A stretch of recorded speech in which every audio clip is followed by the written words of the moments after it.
Bonjour à toi. Bonjour, on est avec Alan, donc l'organisateur du concours.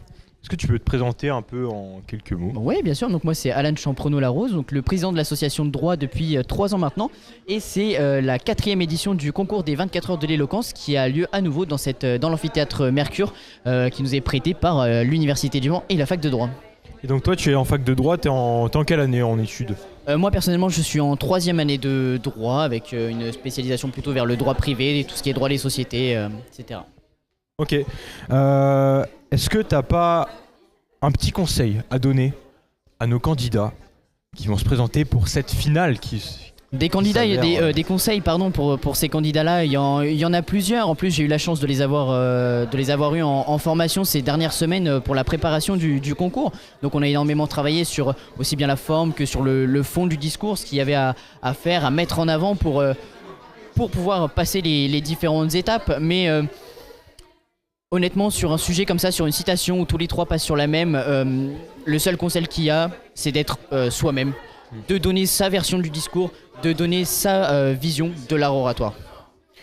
Et donc tu m'as dit que le concours a été créé il y a 4 ans, mais toi tu es là depuis 3 ans. Mais quelles sont les motivations de ce concours en fin de compte? Tout d'abord, l'association de droit économie gestion a pour but de promouvoir la vie étudiante, principalement sur l'université et dans l'UFR droit éco-gestion. Mais ce concours s'ouvre d'année en année, que ce soit au niveau des candidats. On a pu avoir des candidats qui étaient extérieurs à l'université, qui venaient de lycées, qui viennent d'autres filières. Au niveau du public également, on a pu cette année accueillir des élèves de 3 classes de 3e du collège L'Absalette et une classe de terminale du lycée Sacré-Cœur. Et enfin, cette ouverture se voit au niveau des jurys, où on est passé sur les premières années à des jurys qui venaient essentiellement du monde juridique, à des personnalités locales, politiques, institutionnelles et bien entendu judiciaires quand même. Donc là, vous aviez dit quelques évolutions qu'il y a eu entre les différentes années. Est-ce que vous avez peut-être des perspectives d'évolution pour les autres années? Bien sûr, il y en a toujours. Depuis sa création il y a 4 ans maintenant, on a essayé de varier les sujets. Notamment, ça s'est vu cette année avec une session est égale un sujet différent, enfin une variation de celui-ci, une présentation variante de ceux qui étaient proposés les années précédentes. On aimerait également se délocaliser en centre-ville pour que les personnes habitant sur le territoire sarthois puissent venir plus facilement, puissent assister à ce concours plus facilement. Et après, au niveau des sujets, des formations des candidats, au niveau de la forme même du concours, on peut toujours faire que s'améliorer. Et vous, en tant que organisateur de ce concours, avez-vous déjà participé à un concours d'éloquence? Non, jamais. Alors c'est ça qui est assez drôle, c'est que il m'a été permis de le présenter tout seul l'année dernière. Je l'avais fait en duo il y a 2 ans et avec par parcimonie également il y a 3 ans. Ça m'a donné un goût spécifique, quand même très très très spécial vers l'art oratoire. Et à la suite, j'ai beaucoup étudié, me suis formé sur l'art oratoire pour pouvoir proposer des formations correctes et adaptées aux candidats pour ce concours. Mais non, je n'y ai jamais participé. Mais peut-être que ça vous a aussi ouvert dans vos études de droit, donc parce qu'en études de droit, on doit beaucoup parler, on doit beaucoup présenter ses avis, ses arguments. Oui, alors nous, on le fait beaucoup par écrit, malheureusement, sur l'université quand on est en licence ou même en master. Eh bien, très étrangement, non. Très, très sincèrement, au contraire. Moi, ça m'a prouvé que je n'avais pas forcément les mêmes capacités que eux à faire le concours. Mais le présenter, c'est une chose différente. Donc voilà. Mais c'est vrai que non, être un avocat qui plaide ne m'intéresse pas particulièrement. Et donc vous, c'est quoi votre projet futur, votre perspective d'évolution professionnelle? Il y en a plusieurs, il y a 2 mondes qui sont quand même intimement liés mais qui sont assez différents, à savoir le monde juridique avec peut-être un avenir en tant qu'avocat sur le droit des affaires comme je le disais tout à l'heure, ou bien un avenir dans le monde politique, pourquoi pas. D'accord. Moi je veux vous dire merci beaucoup pour cette interview et on va souhaiter un très bon courage. Une très bonne finale à ces 3 candidats, ces 3 merveilleux candidats. Et désolé du coup un petit peu pour le retard. En revanche, ce que j'aimerais faire également avant de partir, c'est surtout vous remercier vous, le studio. Bien, merci. Si pour toutes les personnes qui sont en live, c'est donc c'est la 4e édition de ce concours. C'est la 4e édition que l'association Le Studio vient en force pour capter et retransmettre le concours en direct sur leur lien et leur live Twitch, ainsi que sur leur YouTube pour le replay des 4 sessions du concours d'éloquence. Et également un petit mot pour tous nos partenaires qui sont présents, qui nous subventionnent, qui nous permettent de tenir ce concours, à savoir le département sarthois, le Mans Université bien entendu, parce que c'est eux qui nous fournissent les locaux, la fac de droit, bien entendu le barreau du Mans et des cabinets d'avocats qui nous soutiennent un petit peu plus localement, tels que ALCEA Avocat de Maître Cloret qui est présente en finale, et de AGN Avocat de Maître Petro qui était présent dans la session d'ouverture. Donc merci à eux, merci aux candidats, merci au public qui vient nombreux et nombreux tous les ans, et encore merci au studio. Et oui, merci à eux, car sans ça ne serait pas possible. C'est ça, sans candidat, il n'y a pas de concours, tout simplement. Donc alors on se retrouve pour la finale ? Ouais, et bah à tout de suite. Allez, à tout de suite. Parfait, merci à vous.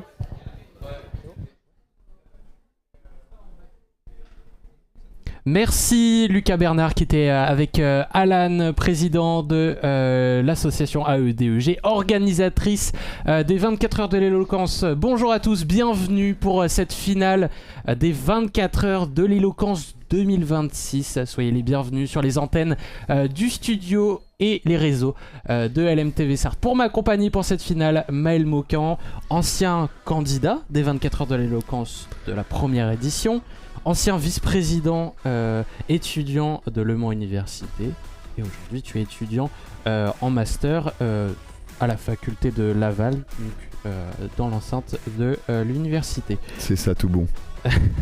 Comment vas-tu mon cher Maël ? Bien écoute, ça va, je pense que je vais beaucoup mieux que les candidats, et je vais beaucoup mieux que toutes les personnes qui ont permis à ce concours de perdurer pendant toute la nuit, notamment les équipes du studio, mais également les membres de l'AEDEG pour l'organisation. Donc voilà, moi j'ai pu aller me reposer, j'ai cette chance là, j'ai pu aller dormir après avoir fait le jury cette nuit, mais voilà, moi je vais bien. Et toi, comment vas-tu mon cher Antoine ? Ça va très bien, moi j'ai dormi également, mais eux n'ont pas dormi. C'est les 3 candidats qui vont aller en finale: Tristan Évrard, Sandrella et Tristan Molinaro. Qu'on a vu, les 2 Tristan exactement, qu'on a vu très affaiblis à la fin, les yeux presque fermés. Comment on gère cette fin de concours, cette finale? Ils sont ultra fatigués, ils sont à 2 doigts de s'endormir, et ils ont 1 heure pour préparer un texte de finale. Comment on y va? On prépare une ligne rouge ou on y va à l'impro? Alors là pour le coup c'est en ça qu'il y a toute la singularité de ce concours des 24 heures d'éloquence. Finalement c'est un concours d'endurance, au même titre que les 24 heures du Mans voiture ou moto par exemple. Ce n'est pas simplement de l'éloquence et de la récitation de texte, c'est vraiment la capacité à derrière reproduire un nouveau texte avec un nouveau sujet une nouvelle fois. Donc franchement ça c'est toute la complexité. Donc évidemment ils sont complètement crevés. Chacun a sa méthode. Je sais que Tristan Molinaro et Sandrella sont plus à écrire leur texte, là où Tristan Évrard, lui, est plus dans l'improvisation. Et c'est là aussi toute sa force et ces similitudes et ces disparités entre chaque candidat. Et je ne sais pas, mais l'année dernière, c'était une finale forte en émotion, beaucoup de pleurs parce qu'en fait la pression relâchait. Est-ce qu'on va avoir le droit à ce genre de situation? On a Tristan qui avait pleuré l'année dernière, donc Tristan Évrard. Exactement, j'ai un peu du mal avec les deux Tristan, mais je pense qu'avec Tristan Molinaro, Sandrella, on aura un peu moins ce relâchement. Qu'est-ce que tu en penses? Mais écoute, c'est vrai que cette finale de l'an dernier, avec toutes ces émotions, avait fortement ému énormément de personnes. Moi le premier, c'était quelque chose de singulier, de particulier, cette atmosphère qui régnait dans la salle, avec ce soutien et cet amour entre les 3 candidats qui se portaient mutuellement assistance. Donc voilà, je ne sais pas à quoi m'attendre aujourd'hui. Je n'ai même pas encore découvert les sujets, je me laisse cette surprise là. Donc je ne sais pas à quel point, parce que l'an dernier le thème, le sujet s'y prêtait aussi à l'émotion, rappelez-vous. On ne n'est pas femme, on le devient, de Simone de Beauvoir.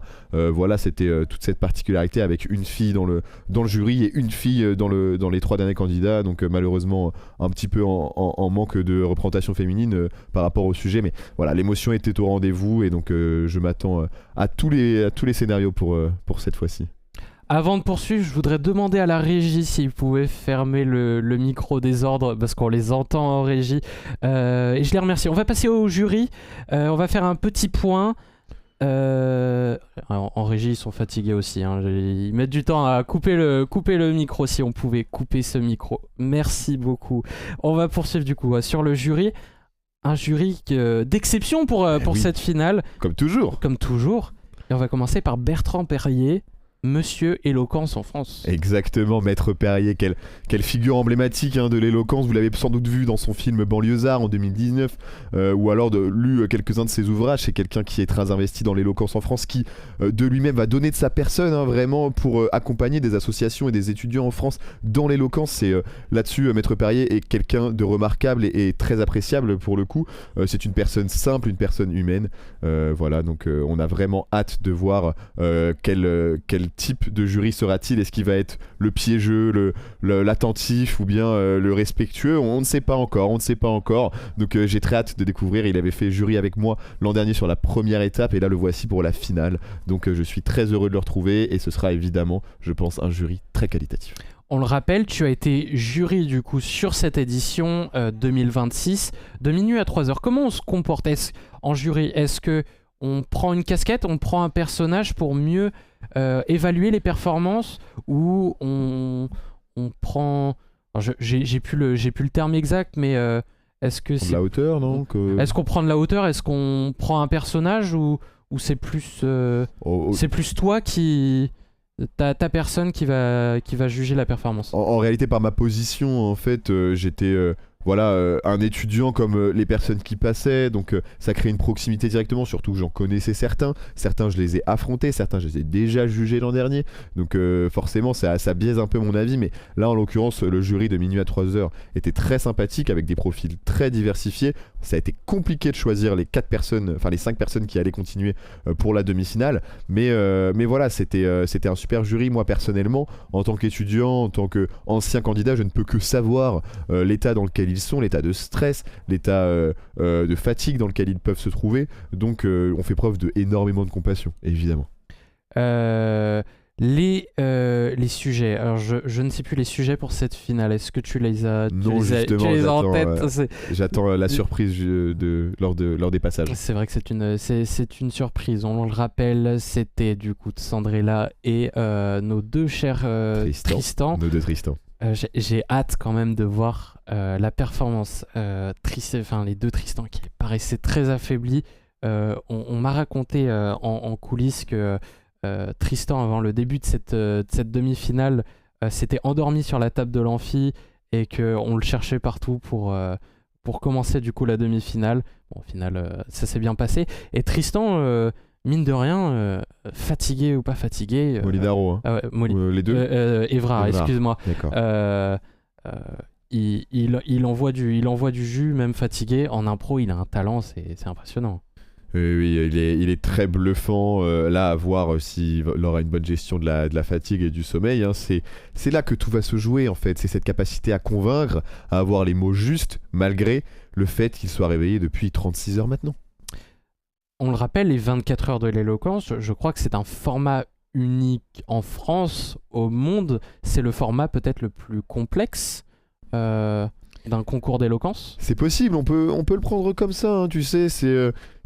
Donc évidemment il y a cet héritage de la ville du Mans sur lequel on joue et que les assos jouent, elles le savent, et voilà, c'est d'où le nom des 24 heures de l'éloquence. Mais cette singularité, moi j'ai jamais vu ça ailleurs en fait, cette succession en si peu de temps avec pas de sommeil. Les autres concours classiques en France, ils reviennent le lendemain finalement, les candidats, et donc elle est là toute cette particularité. Il y a d'autres évidemment d'autres méthodes, il y a d'autres concours, d'autres formats où par exemple c'est de la plaidoirie en improvisation, etc. Là vraiment ils ont le temps de préparer, le temps pour la finale 1 heure, on le rappelle, mais donc c'est franchement, on peut être fier au Mans d'avoir ce concours là qui dure depuis déjà 4 ans, c'est la 4e édition, on l'espère qu'il continuera un maximum. Et pour ça, on a besoin d'étudiants engagés, on a besoin de l'accompagnement de l'université, on a besoin de l'accompagnement des collectivités pour avoir des membres de jury, on a besoin de l'accompagnement des professionnels du droit aussi, qui sont souvent parmi les mieux placés pour faire partie du jury. Donc on a besoin de beaucoup d'acteurs finalement pour que puisse perdurer et qu'on puisse donner aussi aux candidats de revenir. Exactement, on remercie bien évidemment tous ces acteurs, les principaux, le Mans Université, le département de la Sarthe, et pour ce qui est du studio, on remercie LMTV qui nous aide aussi sur cette captation en les diffusant sur ses réseaux. Pour revenir un peu sur le concours, qu'est-ce qu'il va falloir en plus pour ces candidats, ces 3 candidats, pour convaincre le jury de les prendre en gagnant, de prendre un des 3 en gagnant? Ça va être quoi la plus-value? Bien, tu sais, en réalité, souvent dans le jury, on en parlait dans mon jury de minuit à 3h, ce qui fait la différence, c'est la réponse aux questions. Parce qu'un texte, ils peuvent l'avoir appris par cœur, ils peuvent l'avoir préparé. Bon, en 1 heure, je conçois que c'est plus compliqué. Mais un texte, ils peuvent l'avoir préparé. Les questions, ils ne les ont pas préparées. Elles sont soudaines, elles sont surprises. Et donc, c'est là que tout se joue, selon moi, sur la réponse aux questions. Donc, c'est très important pour elles et eux de répondre le mieux possible aux interrogations du jury, parce que c'est ça, et je le redis, c'est ça qui fera la différence. Parce que je pense que un texte, c'est compliqué à départager. Comment est-ce que les questions, on pense que les questions c'est un peu piégeux, mais en fait c'est pour permettre de départager les choses. Oui, tout à fait. On va pouvoir bientôt observer la première personne à répondre aux questions, puisqu'il me semble que ça va bientôt redébuter. Exactement. Place au concours. À tout à l'heure. Tout de suite. Alors, nous voilà, chers amis, à la dernière étape de ce grand parcours de 24 heures. 24 heures au cours desquelles 13 candidats ont œuvré, et il en reste 3. 3 qui vont venir dans un instant avec un sujet qui leur a été donné tout à l'heure, en fin de matinée, après leur sélection. Il y a 1h30 à peine, 1h30, 2 heures. C'est le temps qu'ils ont eu pour préparer ce sujet et présenter ce qu'ils vont présenter dans un instant devant vous. Il n'y a pas de hasard, il n'y a que des rendez-vous. C'est une citation magnifique de Paul Éluard. Et c'est la thématique qu'ils vont tous traiter. Ils ont eu jusqu'à présent des sujets différents, parce qu'il y a eu 3 étapes, un petit récap. Au moment où on arrive à cette finale, 13 candidats au départ avec des sujets qu'ils avaient préparés en avance, où ils parlaient des émotions. Ils ont ensuite traité en plein milieu de la nuit un autre sujet qu'ils avaient tiré au hasard quelques instants au préalable. Et puis ce matin, pour les nouveaux sélectionnés, on était sur une bataille sur un seul sujet, pour ou contre. Et puis 3 candidats se sont illustrés pour arriver jusqu'ici. J'aimerais qu'on les accueille, s'il vous plaît. Il y a Tristan, Sandrella et Tristan. Ils arrivent du haut de cet amphi. Allez, on les accueille un petit peu plus fort pour les réveiller. Ça fait 24 heures qu'ils sont dans l'énergie.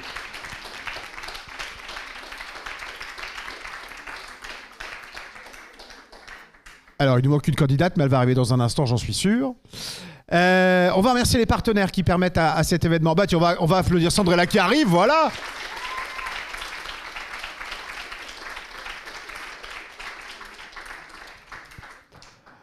On va remercier les partenaires qui sont présents ici, qui permettent à cet événement d'exister. Et puis je me permets, puisqu'on est aussi en direct sur Internet avec le studio, que je remercie, et puis sur LMTV Sarthe, on va refaire un petit tour de présentation du jury, si vous le voulez bien, puisque je suis sûr que certains nous ont rejoints pour la finale. Donc vous avez le micro, si on veut bien redire un petit mot pour qu'on puisse vous entendre. Je suis Bertrand Perrier, je suis avocat au Conseil d'État à la Cour de cassation. Je suis un peu l'inspecteur des travaux finis puisque j'arrive juste pour cette finale, mais je ne pouvais pas venir plus tôt. Mais je suis très heureux de venir applaudir les 3 candidats qui sont au bout de leur vie ou au moins au bout de leur nuit. Mais ils ont hâte, ils sont là, et bravo. Merci d'être là également, maître. Daniel Mesiti, il y en a qui m'ont connu dans la soirée. Donc je suis élu au conseil d'administration de l'université et en parallèle au conseil de l'UFR. Merci d'être encore là, puisque vous avez démarré au cœur de la nuit, vous. Voilà. Bonjour à tous, Annelise Cloarec. Je suis avocat au barreau du Mans, au sein du cabinet Alcea Avocat, qui est partenaire avec joie de cet événement. Rebonjour, Mickaël Verdier, bâtonnier du barreau du Mans. Merci d'être là. Olivier Sasso, conseiller départemental, vice-président en charge de la vie associative et du sport, est ravi d'être à nouveau là cette année. Avec le département qui est partenaire et qui fait partie des partenaires de cet événement. Juliette Porteret, étudiante en 2e année de licence de droit et finaliste de l'année dernière du concours. Voilà, donc j'ai hâte de voir cette finale qui s'annonce intéressante. Et oui, on va y aller sans plus tarder. On applaudit notre jury, s'il vous plaît. Je salue les collégiens qui sont de retour. Il y en avait hier et il y en a aujourd'hui. Merci d'être là et vous avez raison d'être curieux. On en a parlé de la curiosité hier. C'était une des thématiques et je crois que c'est un bel enjeu. Donc bravo d'être là. C'est super chouette et bravo à vos enseignants de vous avoir emmenés jusqu'à nous aujourd'hui. Allez, on y va. Ils sont 3, je le disais. C'est maintenant. Il y a 2 Tristan. Ne vous trompez pas.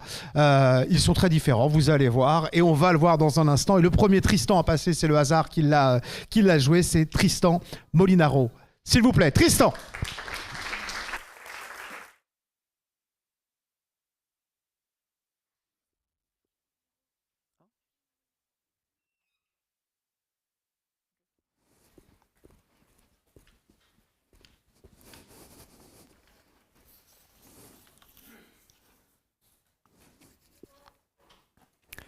Mesdames et messieurs du jury, public, nous sommes aujourd'hui réunis tous ensemble par la même citation, celle de Paul Éluard, « Il n'y a pas de hasard, il n'y a que des rendez-vous ».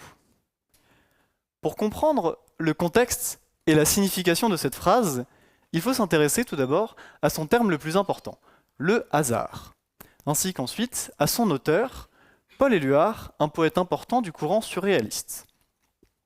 Le hasard est une puissance considérée comme la cause d'événements apparemment fortuits ou inexplicables.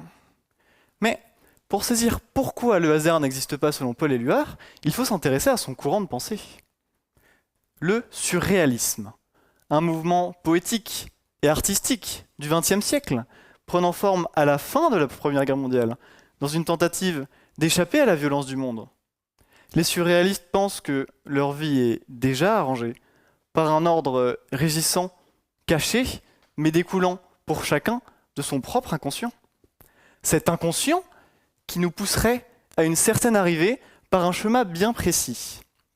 Mais ça peut être un peu trop facile de tout justifier par son inconscient, comme ce Toulousain qui a manifestement fait suivre le chemin de son inconscient à un obus de la Première Guerre mondiale. La notion d'absence de hasard et l'idée transparaissant dans la citation, comme quoi les événements de notre vie sont déjà prévus, cristallisent complètement la pensée surréaliste. En effet, Paul Éluard va plus loin dans ses idées et considère que le subconscient du monde entier crée une sorte de vie commune entre les individus et joue avec les humains comme une fillette avec ses poupées, sans que ces derniers ne s'en aperçoivent, puisqu'ils ne sont pas assez attentifs aux signes. Nous sommes tous des jouets dans la maison de poupées de l'univers. Comme l'a dit Freud, toutefois, nous ne choisissons pas au hasard, nous ne rencontrons que ceux qui existent déjà dans notre subconscient. Et, en effet, les surréalistes croient en des signes donnés par notre subconscient. Si tu écris au hasard, ça traduit quelque chose de toi. Si ton œuf se casse mal dans ton omelette le matin, ça implique que tu n'as pas confiance en toi. L'idée, c'est que tout peut être un signe, et qu'il n'y a donc pas de hasard. Forcément, en prenant une quantité indécente de signes, on finit forcément par tomber sur un qui justifie nos actions. Paul Éluard est avant tout un grand romantique, un obsédé de l'amour. À travers sa citation, il sous-entend que s'il rencontre une femme, c'est comme s'il avait rendez-vous avec son destin. C'était déjà prévu, cette rencontre était déjà écrite. Et tous les événements qui en découlent le sont aussi. Le hasard est un rendez-vous prévu par l'univers, un hasard pour les humains. Et en tant que grand romantique, son histoire d'amour avec Gala, sa première épouse, lui donnera l'inspiration d'écrire le recueil de poèmes Capitale de la douleur, dont je vais vous lire un extrait. « La courbe de tes yeux fait le tour de mon cœur, un rond de danse et de douceur, auréole du temps, berceau nocturne et sûr, et si je ne sais plus tout ce que j'ai vécu, c'est que tes yeux ne m'ont pas toujours vu. » Malheureusement, leur histoire d'amour finira mal puisque Gala quittera Paul pour Salvatore Dali lorsqu'elle rencontra le peintre en 1929. Et cela n'allait déjà pas fort puisqu'elle le trompait ouvertement depuis plusieurs années avec un autre peintre, Max Ernst. Comme quoi, avoir des cornes l'a peut-être poussé à adhérer au Parti communiste français, attiré par le rouge comme un taureau. Mais pour Paul, ce rendez-vous entre eux était prévu, puisque les surréalistes considéraient également qu'on habite tous dans notre propre rêve, prévu par soi et pour soi. On est le scénariste inconscient qui ballotte notre conscience de rendez-vous en rendez-vous, sans jamais lui laisser plus que des signes pour comprendre. Au final, si le monde joue avec nous et que tout est prévu, nous n'avons pas de libre arbitre. Certains y voient Dieu, mais moi j'y vois simplement notre force inconsciente qui est beaucoup plus importante que notre conscience. Même si Albert Einstein lui-même nous dit que le hasard, c'est Dieu qui se promène incognito. Dans un autre de ses recueils, le Manifeste du surréaliste, Paul Éluard décrira les hommes comme des éternels rêveurs qui ont rendez-vous avec eux-mêmes. Un rendez-vous qu'ils ne doivent pas et surtout qu'ils ne peuvent pas rater, puisque leur inconscient leur dicte complètement leur conduite. Il dira également « Si je m'endors, c'est pour ne plus rêver ». Mais cette citation sur l'inexistence du hasard représente la finalité du courant surréaliste, en excluant le hasard. Les surréalistes ont quand même théorisé leur propre hasard, qu'ils appellent le hasard objectif, qui serait, d'après sa définition dans L'Amour fou d'André Breton, la forme de manifestation de la nécessité extérieure qui se ferait un chemin dans l'inconscient humain.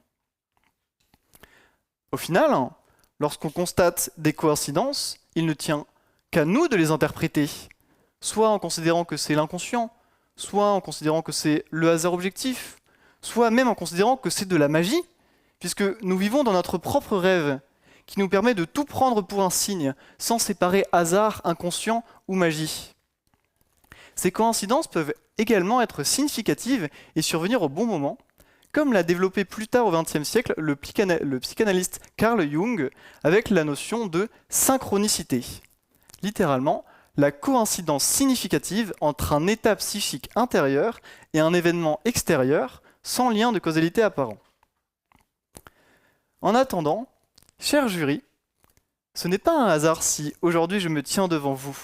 Votre subconscient avait rendez-vous avec le mien, sans que nous n'ayons vu les signes. Mais vous allez me guider vers mon prochain rendez-vous, celui avec la victoire. Merci de votre écoute. Tristan Molinaro pour Il n'y a pas de hasard, il n'y a que des rendez-vous. Très belle performance. C'est notre premier candidat de la finale. On va écouter le jury tout de suite. Parfait. Moi, ça me va. Salut Tristan. Merci pour ta prestation. C'était super. J'ai une petite question pour toi cependant. C'est pour ça que je suis là. Est-ce que pour toi, si deux personnes ne se rencontrent jamais, est-ce que ce serait voulu ? Bien évidemment, dans la pensée du surréaliste, ces deux personnes ne se rencontrent jamais. C'est simplement parce qu'elles n'avaient jamais vocation à se rencontrer. Leur rendez-vous n'était pas prévu. Ok, merci. Tristan, félicitations pour la prestation avec des références des auteurs. C'était très bien. J'ai une question, même si vous l'avez déjà un petit peu abordée. Ma question, c'est est-ce que les rendez-vous font suite à un hasard ou à une nécessité ? Alors, les rendez-vous font évidemment suite à une nécessité, la nécessité que le monde décide pour nous. Si aujourd'hui je me tiens devant vous, c'est parce que notre subconscient en a décidé ainsi. C'est pas parce que je l'ai décidé. Pour rebondir, est-ce que le hasard fait toujours bien les choses ? Bien, malheureusement, nous parlons d'une citation qui considère que le hasard n'existe pas. Et si on prend le hasard objectif en considérant l'univers, le monde, l'inconscient, oui, le hasard fait toujours bien les choses, puisque comme nos rendez-vous sont prévus, tout devrait toujours bien se passer, tant qu'on suit ces rendez-vous. Bravo Tristan. Toujours une démonstration très scientifique, très cartésienne, très carrée. dans la manière de nous amener à réfléchir à la thématique. Je me demandais, est-ce que finalement penser que tout n'est que rendez-vous, est-ce que c'est pas une manière juste de se rassurer? C'est-à-dire que l'homme se rassure juste sur ce qu'il ne maîtrise absolument pas. Ça peut effectivement être une manière de se rassurer, et je pense que parmi les adeptes du surréalisme, il y a de ces gens-là qui se disent « mais au final, tout ce que je fais, c'est une puissance supérieure, c'est mon subconscient qui le décide pour moi. Au final, si je n'ai pas de prise sur mon destin, je peux tout simplement lâcher et me laisser balloter. Une fois que c'est fait, vous n'avez plus de prise sur votre destin et vous vous laissez porter. » Je vous remercie Tristan pour votre prestation et encore une fois pour l'endurance que vous avez su maintenir tout au long de la nuit et jusqu'à maintenant. Donc j'avais une question. Est-ce que pour vous le hasard n'est-il pas une succession de comportements inconscients qui nous mènent à un but, mais de comportements inconscients qu'on aurait intériorisés durant notre enfance ou qui nous impactent dans nos choix parfois? Mais si c'est une succession de comportements inconscients, ce n'est pas un hasard, parce qu'au final, notre conscient ne l'a pas décidé, mais notre inconscient l'a décidé pour nous. Je vous remercie. Et, Tristan, je sais que vous êtes très fatigué. Néanmoins, il ne vous aura pas échappé que ce soir, c'est la Saint-Valentin. D'où ma question, est-ce que vous avez rendez-vous? Et quelle que soit la réponse, est-ce que vous pensez que c'est un hasard? Eh bien, non, je n'ai pas rendez-vous. Et je pense que ce n'est pas un hasard, c'est un choix. Mais pas un choix conscient, c'est un choix de mon subconscient. Donc je n'ai pas mon mot à dire. Merci Tristan. Merci beaucoup. Bravo Tristan. Eh bien, on accueille sur la même thématique un autre Tristan, Tristan Évrard, s'il vous plaît. Merci.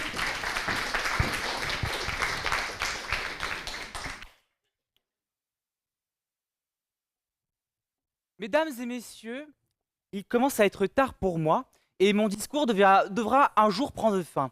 Donc, permettez-moi de prendre rendez-vous avec vous dans environ 10 minutes. Mais faites attention, le temps est si hasardeux que je pourrais bien être en retard, un peu en avance, un peu en retard. Parce que finalement, c'est ça, un rendez-vous avec le hasard. Le hasard, c'est le fait de ne pas prévoir et un rendez-vous, c'est le fait de fixer. Dès lors, tout est confus. On a l'impression que cette destinée qui nous était imposée, elle n'existe plus vraiment. Enfin, du moins, c'est ce qu'on pourrait penser. Parce que, effectivement, vous ne le voyez toujours peut-être pas, mais il y a un être au-dessus de nous. Vous voyez dans ces espèces de ventilateurs, une sorte de brume blanche qui sort et qui ose crier haut et fort qu'elle seule a le pouvoir du destin, que le hasard sous son égide n'existe pas. Effectivement, elle prône haut et fort que vie et humanité ne sont qu'un long destin que seule elle a la clé. Donc, c'est assez intéressant de voir que cette brume blanche a tant d'effets sur notre société. Parce que oui, il faut le comprendre, le destin n'existe pas, surtout dans notre société. On a déjà évoqué un peu avant la méritocratie, j'aurais dû évoquer Pinson et Pinson, mais cette brume blanche me rappelle à la dure réalité. Elle nous rappelle que si elle contrôle tout, alors plus rien n'est véritablement contrôlé. Dans le sens où nous sommes tous prédéterminés à faire les actions qu'on nous a imposées. Aldous Huxley, lui, l'avait déjà compris, dans le meilleur des mondes, où il y avait ces incubateurs qui faisaient naître des êtres humains, comme Marx et Lénina, les noms étant plus ou moins bien choisis, où tout était dicté, qui il devait aimer, qui il devait trahir, qui il devait apprécier. L'amour et l'appréciation n'étaient pas la même chose. Car effectivement, tout est prémédité. La société nous impose tout en permanence. La vie et l'humanité sont alors domptées par une espèce de nuage qui s'amuse à virevolter dans l'air. Mais alors, ce nuage, il continue même à me parler. Vous pouvez me dire, mais il est un peu fou. N'oubliez pas que je viens d'Orléans. Je m'inspire d'une grande dame qui, justement, entendait des voix, qui lui dictaient justement que tout était déjà prédit. Mais imaginez un seul instant. Si tout était déjà prédit, la destinée n'existe pas, alors c'est-à-dire que tout le passé, lui aussi, a déjà été dicté. Les guerres, les trahisons, l'amour, la passion. Finalement, Tout ça, ça a déjà existé, ça a déjà été prémédité. Donc le futur que nous aussi on a est prémédité parce que cette brume blanche nous l'impose. Hegel, lui, l'avait particulièrement bien compris. Le cycle incessant qu'ils imposent à la société, une violence extraordinaire qui avait pour but la paix. Bon, vous l'avez bien compris, pour la paix, on repassera. Le cycle, par contre, on le gardera. Parce que c'est assez intéressant de constater que c'est sans fin. Mais être sans fin, ça devient assez absurde, au point que Camus débarque ici, vous ne le voyez toujours pas, visiblement, les bras croisés comme ça, en disant « l'absurdité, ce n'est pas que ça ». L'absurdité, c'est une pointe de hasard qui touche notre âme. Même si Sisyphe, en poussant sa pierre, continue à gravir, il peut à tout moment décider de s'arrêter, par hasard. Mais dès lors, la boule tombera. Le hasard est prémédité, mais toujours présent. Dès lors, tout le raisonnement que je viens de vous donner n'avait que pour but de vous démontrer qu'effectivement, il n'y avait pas de brume blanche et que je suis probablement un peu fou, mais c'est assez rassurant. Parce que la folie, c'est aussi le hasard de constater les choses. C'est le hasard de ne pas pouvoir prédire ce que l'on voudrait prédire. C'est le hasard que l'humanité a en elle. Parce que c'est ça aussi, le hasard. Les humains, ils l'ont tous au fond d'eux. Ces passions, ces émotions que eux-mêmes ne peuvent prédire, qui leur sont littéralement imposées. L'humanité que nous sommes ne peut pas prédire qui elle va aimer, qui elle va trahir, quel mot elle va prononcer, qui elle devra choisir. Dans le Cid de Corneille, quand on a Chimène et Rodrigue, et Chimène qui existe entre la morale et l'amour. La morale pour son père, l'amour pour son cœur. Elle ne sait pas qui elle va choisir, car les deux sont importants pour elle. Dès lors, tout devient flou. Le hasard continue à nous asséner, comme si c'était la seule chose qui était préméditée. La confusion revient, incessante, nous rappelant à la dure réalité des choses, que finalement, le monde serait bien différent. Que le monde serait bien différent si on n'avait pas ce hasard. Parce que imaginez un seul instant, si tout était prévu, si chaque émotion était prédite, mais alors nous n'existerions même plus. Nous serons condamnés à rester tels des machines enfermées dans des incubateurs ou bien enfermées dans la matrice de Matrix. On n'aurait plus d'émotion. On serait juste là, posé, vide de sens. On serait littéralement des intelligences artificielles qui ne pensent qu'artificiellement parce que le hasard n'existerait plus. Mais excusez-moi de vous le dire, je le refuse. Je déteste la staticité. Je préfère me voir avoir une vie chaotique mais hasardeuse. Parce que ce qui est bien avec le hasard, c'est qu'on ne choisit rien. On peut tomber sur des bonnes surprises, comme des bons malheurs. On peut tomber sur l'amour, un soir de janvier, quand on n'avait pas décidé. Mais on peut tomber sur une mauvaise rencontre, dans une nuit sinueuse, quand on ne l'avait pas prédéterminé. Alors, la staticité n'est pas mon ennemi. Le rendez-vous que j'ai fixé, probablement je ne le désirais pas vraiment, parce que c'est le hasard que je voulais. Le hasard qui nous est imposé à tous. Le hasard que l'on désire tous, finalement. Parce que Paul Éluard, dans sa citation, il aimait rappeler l'amour. Il aimait dire que l'amour était destiné. Mais moi, je n'y crois pas. Je ne crois pas. Je ne crois pas que l'amour nous est imposé. Je ne crois pas qu'on est autorisé à nous dire qui aimer. Que le destin, ce fou, aurait le droit de me dire que je n'ai pas le droit d'aimer telle personne parce que ce n'est pas ma destinée. Alors, croyez-moi, Paul Éluard, je lui donne tort 1000 fois. Je préfère encore avoir une vie hasardeuse, mais une vie périlleuse. Mesdames et messieurs, j'ai envie de vous dire, c'est ça la beauté de la chose. Et au vu du temps qui passe, je pense que j'ai déjà loupé mon rendez-vous de trop peu ou de trop tard. Merci. Le maître de l'éloquence, le maître de l'improvisation, Tristan. Pour le sujet, il n'y a pas de hasard, il n'y a que des rendez-vous. On va écouter le jury. Merci beaucoup. Je sais même pas quoi dire. Voilà, encore une fois, tu m'as bluffé. Je pense que c'est le cas de plusieurs personnes dans cette salle. Voilà, tes prestations sont toujours aussi énergiques, dynamiques. Voilà, on te suit du début à la fin. Merci pour ça. C'était un très bon moment.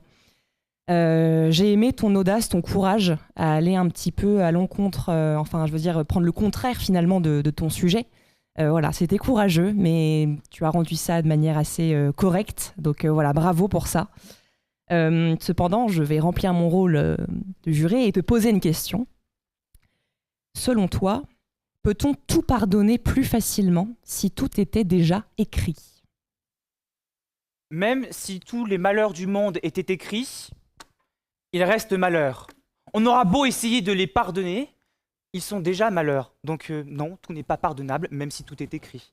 Les péchés capitaux dans le grand livre de la destinée nous imposent quand même qu'ils sont là et qu'ils sont capitaux. Donc non, tout malheur n'est pas pardonnable, même s'il est déjà prédéterminé. Merci. Tristan, merci beaucoup pour cette prestation. J'ai trouvé que vous aviez écouté et appliqué les recommandations de Madame Cloarec lors de la demi-finale avec un débit que j'ai trouvé beaucoup plus agréable. Vous avez beaucoup parlé d'amour. La journée y est effectivement consacrée. Je sais que vous avez évoqué le sujet, mais j'aimerais vous entendre à nouveau sur ce point. C'est, est-ce qu'on choisit réellement celui ou celle que l'on rencontre, ou est-ce une force supérieure, le hasard, qui nous conduit vers cette rencontre? De la manière où vous posez la question, j'ai l'impression d'être un dieu qui a toutes les réponses. Mais j'aurais bien voulu, croyez-moi. Mais malheureusement, je suis humain. J'ai mes défauts et j'ai pas toutes les réponses. Pour votre question, j'aimerais dire que non, que le hasard fait bien les choses, que l'on rencontre la bonne personne au bon moment. Mais il y a une autre partie de moi qui est censée vous rappeler que parfois tout nous est imposé et même se rendre compte, on ne le décide pas vraiment. Donc encore une fois, je ne suis pas Dieu, je ne suis pas une divinité. Donc je vous laisse réfléchir à ce sujet. Alors bravo pour avoir en effet tenu compte des 2 petits conseils que nous vous avons donnés tout à l'heure. J'ai été moins en alerte cette fois-ci, donc ça c'était très agréable. Alors je suis très embêtée parce que je n'ai pas de questions. Ah bah quand même. Voilà. Bon, moi je vais vous faire plaisir.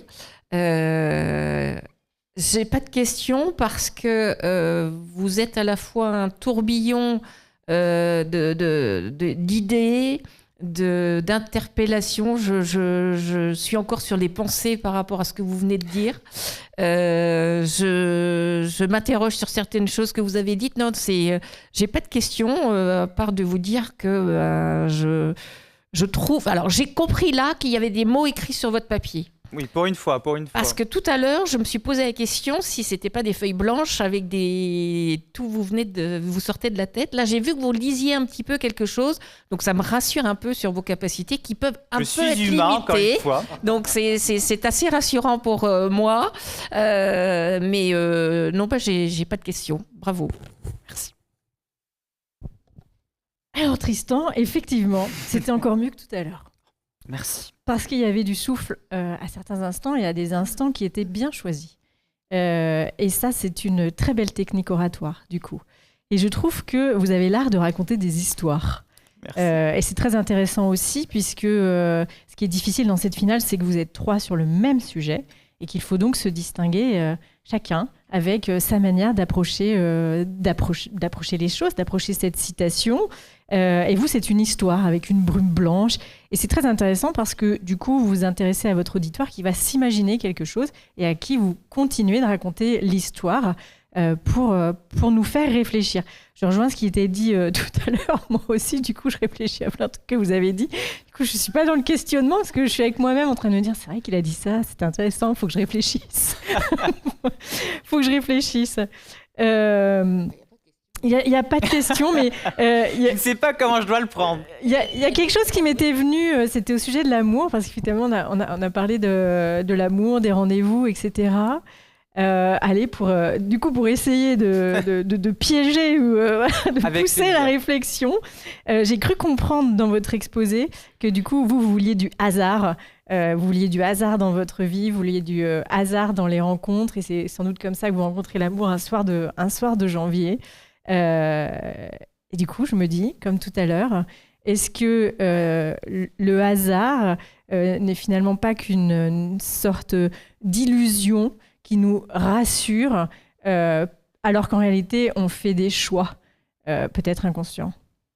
C'est assez drôle dans votre question, parce que vous dites illusion et vous faites choix. Comme si une illusion, on pouvait savoir que c'était une illusion et qu'on choisissait que ça soit une illusion. La réponse est déjà toute trouvée. Le hasard reste hasard, c'est selon la perception que l'on en a. peut-être que c'est une illusion, mais on ne l'a pas choisie. Parfois, on peut la considérer comme ça. Par exemple, cette illusion du temps. On croit que le temps, c'est linéaire, mais après tout, ça reste très hasardeux. Je vous mets tous au défi de me dire, là, maintenant, l'heure qu'il est à la seconde près. Sans vos montres, bien entendu. Ça serait trop hasardeux de le dire. C'est une illusion qu'on s'impose. On croit savoir la minute, mais on ne saura jamais la seconde. Donc finalement, non, choix ou pas, le hasard persiste en permanence. Merci, bravo. Puisqu'on parle du temps, je vous remercierai de votre concision, puisqu'on a une notion de timing, donc cher jury et chers candidats, merci d'avance. Je vais essayer d'être très concis alors. Concernant le hasard, pour vous, le hasard, ce n'est pas un moyen aussi de dire je ne suis plus responsable de mes actes, je ne suis plus maître de ma destinée? À aucun moment, j'ai dit que les actes étaient corrélés au hasard. Au contraire, j'ai toujours et bien spécifié que le hasard nous était imposé. Notre manière de réagir au hasard est totalement différente. On ne se justifie pas parce qu'on considère qu'un acte est arrivé devant nous et qu'on n'a pas su réagir. Ça, c'est de la mauvaise foi. Moi, je considère sincèrement que même le hasard, s'il nous est imposé, on doit réagir. Quelque manière que ce soit, on ne doit jamais se dédouaner face à la situation qui nous est donnée. Alors Tristan, vous montrez qu'on peut être humain tout en livrant une prestation divine. Merci. Ça ne dit rien de mon vote, c'est juste pour faire un mot. Vous me faites peur maintenant. C'est d'autant que le fait, au bout de 24 heures de veille, de voir des êtres dans les ventilateurs et Albert Camus dans cette salle me paraît assez peu cohérent, mais je le mets sur le compte de la fatigue et non des psychotropes. Ma question est la suivante. Au regard de votre conception du hasard, comment appréciez-vous l'idée qu'en matière pénale, la préméditation est une circonstance aggravante? La préméditation comme circonstance aggravante. La préméditation impose qu'il y a eu au moins à un moment donné l'envie de faire cet acte, on est d'accord? Donc finalement, c'est pas du hasard, c'est un choix humain. Du coup, excusez-moi monsieur, mais je ne comprends même pas votre question, parce que depuis le début, je m'amuse à répéter que le hasard, je le désirais et nous était imposé. Du coup, je n'ai pas de réponse à vous donner, parce que c'est un choix que l'on a choisi de faire. Merci Tristan. Je crois qu'on peut l'applaudir bien fort.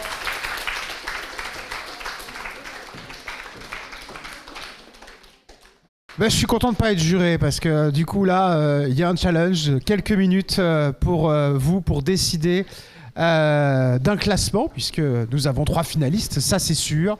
Donc je souhaite bon courage au jury et je vous retrouve dans une quinzaine de minutes et on se retrouve en live également pour les résultats de ces 24 heures d'éloquence. À tout de suite. Dans quelques instants, les réactions de tous les candidats, de nos 3 candidats sur leur passage. On va continuer de parler des 2 prestations des autres candidats, des 2 Tristan, Molinaro et Évrard. Tristan Évrard qui a vraiment été sanglant avec le jury, qui a renvoyé la balle au jury. Faut pas lui dire ça parce qu'en plus il stresse un peu, il a eu l'impression d'avoir été trop dur avec le jury, mais non, en réalité Tristan a livré une belle prestation. On a eu en plus donc Tristan Molinaro qui a choisi de dire que oui, il n'y a pas de hasard, il n'y a que des rendez-vous. D'ailleurs on a Tristan Évrard qui vient dire le non. Cette fois, enfin en tout cas de ce que j'en ai compris, hein, il y a des hasards, il y a les hasards qui existent, et Sandrella qui était un peu plus évasive, un peu plus au-dessus de ce sujet, mais qu'elle avait surtout, comme l'a très bien dit le jury, un rendez-vous à prendre avec son lit très, très prochainement. Tristan Molinaro, tout à fait. Sa prestation sur quel angle il a été abordé ce sujet? Il n'y a on le rappelle, il n'y a pas de hasard, il n'y a que des rendez-vous. Oui, tout à fait. Donc, comme je disais, il a choisi de défendre le oui. Hein. C'était un parti pris à prendre et il fallait l'assumer jusqu'au bout. Et c'est ce qu'il a fait. C'est ce qu'il a fait, notamment sous couvert des questions. Hein. Il a vraiment répondu aux questions en gardant cette même directrice. En faisant un petit comparatif, Tristan Évrard, lui, lors des questions, a adopté 2 positions un petit peu différentes. Voilà, il a donné plus son avis personnel aussi. Il a essayé d'emmener le jury quelque part. Et Tristan Molinaro, il a accompagné jusqu'au bout sa pensée et sa doctrine, en fait. Donc là-dessus, on ne peut que le féliciter pour ça. Dans tous les cas, sur les 3 personnes qui sont passées, dans leur réponse aux questions, ils ont été très pertinents, ils ont su rebondir lorsqu'il le fallait, et je pense que le jury va en tenir compte. Et on en tient compte. Le jury qui n'a pas, malgré la contrainte de temps qui a été imposée, mais le jury, je ne trouve pas n'a pas été contraignant sur les questions. Non, tout à fait. Ils ont été beaucoup de félicitations et pas de questions qu'on dirait pièges. Beaucoup de bienveillance et ils n'ont pas rebondi sur les réponses aux questions. Donc ça sent bon pour ces 3 candidats. Tout à fait. Tristan Evrard qui a eu une façon plus agressive, on le disait, de répondre aux questions. Est-ce que c'est la meilleure des manières, tu le disais, Tristan qui a eu un peu cette crainte après à chaud, où il s'est dit j'ai peut-être été trop dans l'attaque sur le jury. Est-ce que c'est une bonne façon de le faire ou pas forcément? J'ai plutôt l'impression que Tristan sait ce qu'il fait aussi, hein, et c'était une position à prendre. Le jury peut apprécier en fait cette audace d'un candidat qui vient leur dire non, moi je reste sur ma vision des choses, en fait je vous réponds ça, je continue à vous répondre ça, et puis voilà, il dit à Maître Perrier, cet éminent juriste et cette éminente personne dans le monde de l'éloquence qui lui pose une question et qui dit mais en fait votre question elle n'a pas lieu d'être quoi. Et donc c'est de l'audace, et sincèrement moi je pense que le jury peut apprécier cette audace, et que Tristan n'a pas de souci à se faire puisque sa prestation était très qualitative.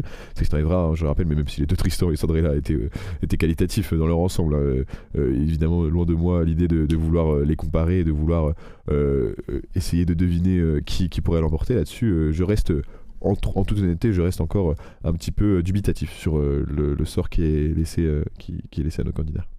Le jury est parti délibérer il y a maintenant 5-10 bonnes minutes. Qu'est-ce qu'on fait pour délibérer 3 bonnes prestations de ces candidats? Eh bien en réalité le jury de manière collégiale en fait va commencer par donner un avis global, va donner un par un. Là on est sur 3 candidats, donc ils peuvent le faire tranquillement, on va dire dans l'ordre, passer d'abord sur Tristan Molinaro, puis sur Tristan Evrard, puis terminer sur Sandrella. Ils vont donner un avis global, puis après ils vont se pencher le fond, la forme et la réponse aux questions. Comme je disais tout à l'heure, ces 3 volets sont les plus importants. Et donc il y a certaines personnes dans le jury qui vont être prédisposées en fait à apprécier plus le fond, d'autres à apprécier plus la forme, et d'autres vont être plus attentifs aux réponses aux questions. Et c'était mon cas lors de mon jury cette nuit par exemple. On va tout de suite partir en interview. Je crois que c'est Maka qui est avec un des candidats. Alors, on est avec Tristan, donc finaliste pour la 2e fois et ta 2e participation. Comment tu te sens là? Tu as fait la finale, le stress est peut-être en train de redescendre? Eh bien, bizarrement, le stress redescend, mais il est quand même toujours présent parce qu'après tout, on n'a pas les résultats. Pour le moment, je ne suis pas gagnant, de loin de là. Et du coup, ça me stresse un peu. Mais je suis déstressé d'avoir fini tous les discours, c'est plus rien à penser, c'est agréable. Bien sûr. Vous n'êtes plus stressé. Tu n'es plus stressé. Tu me l'as dit. Enfin, tu es encore un petit peu stressé. Mais es-tu confiant? Parce que tu me dis que tu n'as pas encore gagné. Mais le fruit du hasard ne nous amène pas ici. Littéralement, oui. Non, je suis pas confiant. Leur discours était bien, très bien construit. Leur réponse était bien construite. Je pense que le mien aussi, donc rien n'est joué, il faut mieux attendre les résultats et pas vendre la peau de l'ours avant de l'avoir tué. Il est vrai. Maintenant, est-ce que tu as un petit conseil peut-être à donner à des gens qui n'osent pas se lancer dans ce type de concours? Parce que toi, t'es vraiment fort, on le voit. Enfin, déjà, pour aller en finale, tout le monde est fort. Ceux qui participent ici sont tous forts. Mais toi, tu es vraiment un exemple pour aller en finale. Et d'ailleurs, Tristan là-bas aussi. Vous êtes tous forts. Mais est-ce que tu n'as pas un petit conseil du coup pour arriver à ton niveau en fin de compte? Je pense que les discours qu'on doit faire, il faut le faire avec le cœur. Un discours, on ne le fait pas seulement pour gagner, on ne le fait pas seulement pour répondre à un sujet, on le fait avant tout pour des émotions qu'on cherche à transmettre, des passions qu'on cherche à transmettre et surtout pour pas juste évoluer. Chaque discours m'a rendu plus mature, donc je pense que si j'avais un vrai conseil, n'imaginez pas ça comme une corvée, voyez plutôt ça comme quelque chose qui pourra permettre de vous envoler. Tu as cité beaucoup d'auteurs pendant ton passage. Est-ce que tu as une citation que tu n'as pas pu placer, que tu aurais bien aimé placer? Je ne suis pas sûr de celle-ci, mais je crois que c'est « À vaincre sans péril, on finit par gagner sans gloire ». Favorite. Elle est très bien. Merci à toi. On espère que tu vas gagner. Je l'espère aussi, mais bon, rien n'est joué, encore une fois, rien n'est joué. On se revoit après. Merci Lucas Bernard qui était avec Tristan, Enzo Langlais, un autre consultant qui est avec nous, qui a commenté avec nous les 2 premières étapes des 24 heures de l'éloquence, nous a rejoint. Quel est ton avis global sur ces prestations? C'est bien, on a eu l'avis de Maël. Quel est ton avis sur ces 3 prestations? Mon avis global, c'est que franchement, on a eu du très très haut niveau. Alors, c'est vrai que par rapport à l'an dernier, etc., peut-être qu'on peut remettre en perspective. L'an dernier, c'était quand même aussi exceptionnel. Enfin, c'était vraiment une très très grande finale. Là, le sujet était assez complexe, donc je trouve qu'ils se sont bien débrouillés, tous dans leur style. Même si Sandrella, elle a peut-être eu un peu plus de mal, effectivement, à gérer le temps, parce que je pense que c'est ça qui lui a manqué, c'est la fatigue, etc. Elle a fini par se perdre dans ses notes, mais elle a su rebondir. Ouais, c'est impressionnant, enfin, ouais, franchement. Franchement, je suis assez content d'elle, et je pense qu'elle doit être aussi contente d'elle d'avoir réussi à maintenir un peu la barre là-dessus. Même pour les réponses aux questions, elle n'était pas trop paumée, donc ça c'est chouette. Mais après, évidemment, le vrai duel se fera entre Tristan et Tristan. Avec peut-être une préférence pour Tristan quand même, qui a su délivrer une prestation hors norme. Tristan Évrard, évidemment. Enfin, évidemment, non, parce que les deux étaient très très forts, mais je pense que Tristan Évrard a vraiment impressionné le jury de par la qualité de son discours, tant dans le fond que de la forme. Alors c'est vrai que dans le fond, c'est un peu parfois imagé, et c'est vrai qu'au début, j'ai pas forcément directement accroché. Au final, il a quand même su construire quelque chose qui était plutôt agréable, je trouve. C'était agréable d'entendre ce qu'il nous raconte cette histoire. Et dans la forme, c'est du Tristan, quoi. Je veux dire, c'est pas nouveau, mais ça marche très bien. Il a pris en compte les conseils de Anne-Lise Cloarec, donc je pense qu'elle va valoriser ça. Ça fait toujours plaisir quand un membre du jury donne un conseil et qu'il est écouté par la suite, et qu'il peut assister justement à un discours qui est recalibré sur ses conseils. Et je pense que c'était d'ailleurs un conseil qui était presque impératif, parce que c'est vrai que la deuxième étape, c'était un peu, je vais pas dire lourd, mais c'est vrai que c'était assez compliqué de suivre. À 2h du matin, son discours qui était très très rapide, etc. Moi, ça m'avait plus matraqué que réveillé. J'avais déjà dit au moment de commenter un peu son discours, mais voilà, là c'était vraiment bien, c'était la vitesse qu'il fallait, c'était l'intensité qu'il fallait, c'était l'écriture qu'il fallait, donc je pense qu'il n'y a pas trop de suspense.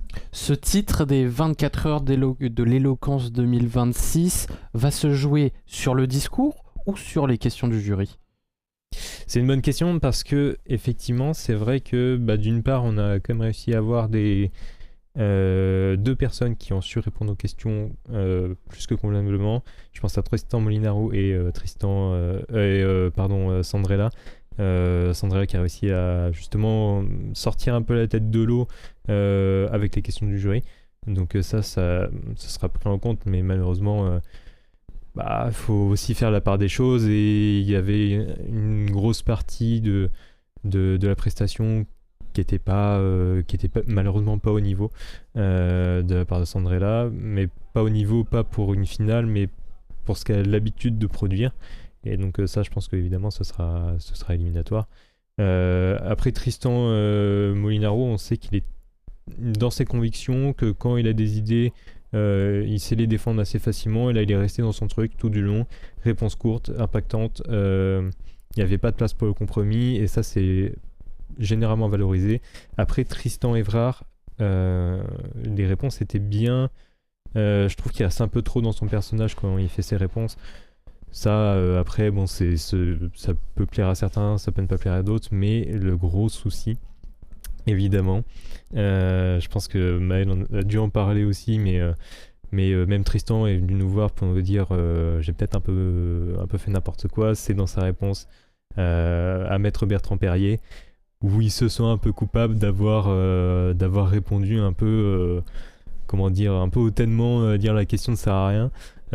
Après, c'est vrai que la question n'était pas forcément très adaptée, mais c'est pas la manière de répondre. Mais à voir si le jury en tiendra rigueur ou pas. Moi, je pense que ça peut jouer en sa défaveur, mais de là à le disqualifier complètement et et à donner la victoire à quelqu'un d'autre, j'en doute. On l'a vu l'année dernière sur les 24 heures de l'éloquence 2025, une finale qui était un peu plus dure émotionnellement. On le rappelle, Tristan Évrard était déjà arrivé en finale et qui avait fini son discours en pleurs. Est-ce qu'il a travaillé cet aspect de gestion du sommeil ? C'est une course d'endurance, entre guillemets. Ouais. C'est pas une course de voiture, mais un concours d'éloquence sur 24 heures. Il y a 4 étapes, bien évidemment, qui se déroulent sur 12 heures, mais sur les 12 heures autres restantes, ils écrivent leur discours. Donc, comment on gère ça en 2 mots ? Alors, je pense que lui, son gros point fort, ça a été d'écrire très rapidement ses discours, parce que je l'ai vu plusieurs fois, finalement, assez peu de temps après la fin des étapes. Il me disait, bah voilà, j'ai déjà fini d'écrire. Et il a pris du temps un peu de sommeil, donc ça lui a permis un peu de maintenir le cap. Mais au-delà de ça, je pense que c'était peut-être une finale qui était moins émotionnelle déjà dans le sujet abordé. Je pense qu'il a aussi travaillé forcément sa manière de discourir, etc. Ça fait quand même 1 an, donc il a peut-être refait d'autres concours, je sais pas trop, je connais pas trop son parcours, mais il s'est recalibré sur ses prestations précédentes. Il était vraiment concentré dans sa prestation et ça s'est très bien passé pour lui.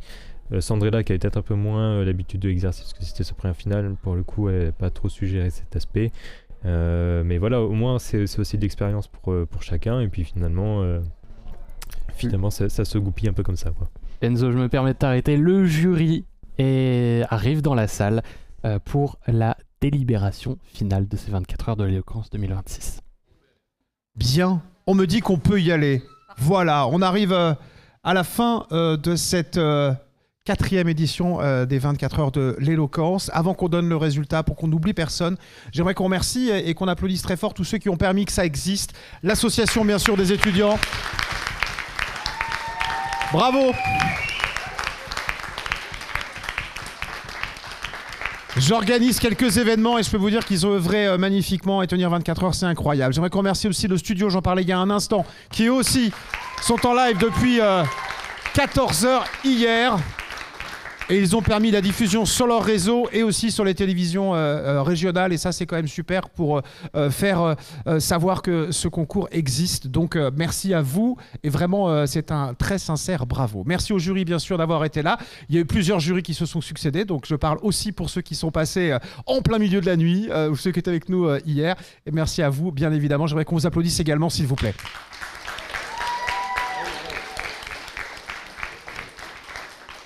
Parce que c'est important, j'aimerais qu'on remercie les partenaires également qui ont permis que ça existe. Il y a 2 cabinets d'avocats, le département, évidemment l'UFR, et qui permettent que cet événement existe. Je n'ai oublié personne, Alan. L'université, bien évidemment. Pardon. Et le barreau qui est représenté ici, bien évidemment. Donc merci à tous, merci au jury de s'être rendu disponible. Et voilà, je me tais parce que c'est le moment de donner les résultats. Je n'existe plus, je vous laisse la parole. Je vous remercie. Alors, ça a été compliqué, il faut être clair. C'est toujours difficile de faire un choix, n'est-ce pas ? Est-ce qu'il y a un hasard ou est-ce qu'il n'y a pas de hasard ? Nous ne le saurons jamais.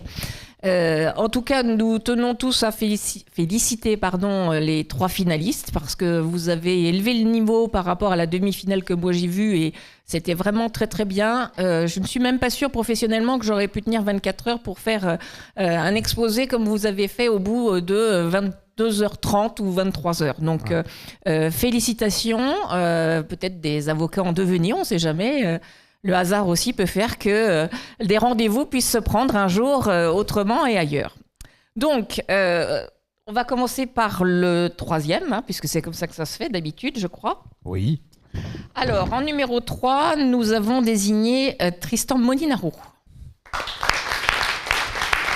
De l'énergie dans les applaudissements, s'il vous plaît. On est au bout de cette grande aventure. Tristan a puisé dans toutes ses forces pour tenir jusqu'au bout. À la fin de la demi-finale, on le voyait très très fatigué. Il a œuvré. Bravo Tristan. J'aimerais qu'on l'applaudisse encore, s'il vous plaît.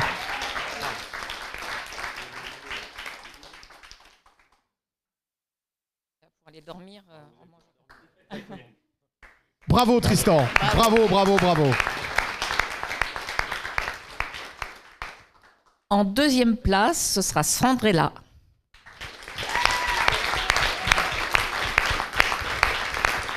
Sandrella aussi qui a terminé en improvisation jusqu'au bout de l'exercice, qui n'a rien lâché.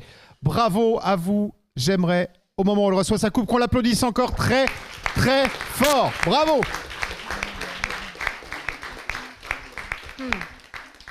Bravo.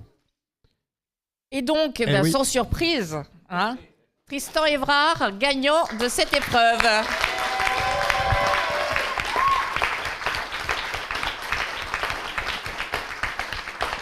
On l'a évoqué dans le courant de la nuit, fallait-il revenir pour être au rendez-vous? C'est le cas. Le succès est là. Bravo pour ce succès, Tristan, bravo.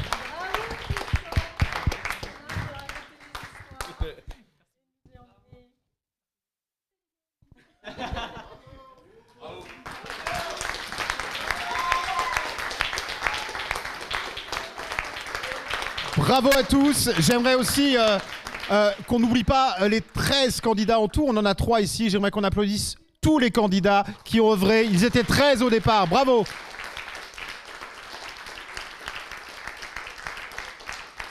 Je propose de laisser le mot de la fin à Alan, si tu veux dire un mot pour clôturer cette 4e édition. Est-ce que les jurys ou un veulent des redire jurys, un si mot, vous non souhaitez bien sûr vous exprimer, bien sûr, n'hésitez Très bien, pas. et ben écoutez, on va reprocéder, alors sans forcément applaudir à chaque fois, mais à tous les remerciements. Tout d'abord aux 13 candidats qui se sont portés candidats, hein, c'est le cas de le dire, du concours. Donc on peut les féliciter. C'est pas une épreuve qui est facile, surtout sur un concours comme celui-ci qui dure 24 heures, mais également au jury, puisque avec des candidats, il faut des jurys pour pouvoir passer aux étapes de sélection suivantes. Donc merci à ceux qui étaient présents hier, ceux qui étaient présents cette nuit, ceux qui sont présents ce matin et ceux qui étaient présents tout le temps. Merci.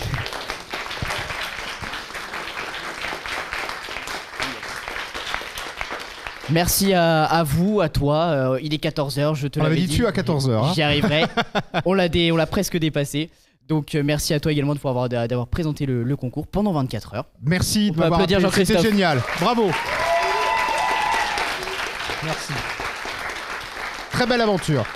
On remercie également une dernière fois les partenaires de cette association et particulièrement de cet événement sans qui le concours n'est pas possible. Donc, tout d'abord donc, le studio qui capte et qui retransmet le concours en direct pendant les 24 heures. Aussi bien les partenaires qui nous financent et qui sont à peu près tous représentés. Donc on a des cabinets d'avocats, ALCE Avocats, le barreau, AGN Avocats, le département, pardon il manquait une lettre, LCEA Avocats.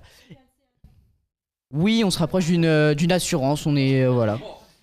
Et puis donc la Sarthe, le département de la Sarthe et également l'Université du Mans et l'UFR Droit et Cogé. Et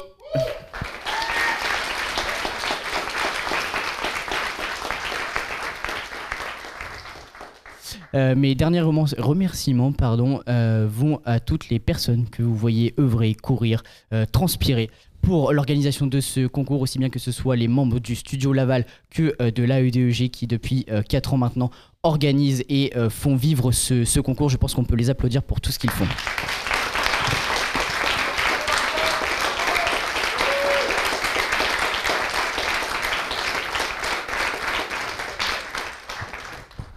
Remercier également le public, puisque sans vous il n'y a pas non plus de concours, puisqu'on fait ça pour les étudiants, pour les collégiens, collégiennes qui sont présentes aujourd'hui, les lycéens et lycéennes qui sont venus également hier, mais aussi tous les habitants du territoire sartois. Merci à vous.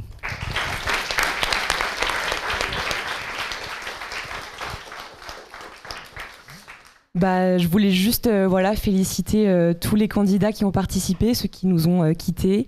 Je voulais juste leur dire qu'ils peuvent être fiers d'eux. Ils peuvent être vraiment très fiers. Moi, je suis très fière d'eux. Bravo Tristan pour ta victoire. Tu l'as enfin eu. Tu le méritais, vraiment. Bravo aussi à Tristan et à Sandrella. Bravo, bravo, vraiment bravo. Vous avez osé faire quelque chose que pas beaucoup de gens oseraient faire. Donc vous pouvez être fiers. Je suis émotivée. Voilà, j'ai de l'émotion. Bravo. Bon, le vrai mot de la fin, c'est peut-être de se dire à l'année prochaine. Eh ben, à l'année prochaine, les partenaires, on signe, on revient. Alors, à l'année prochaine. Merci à tous. Belle fin de journée.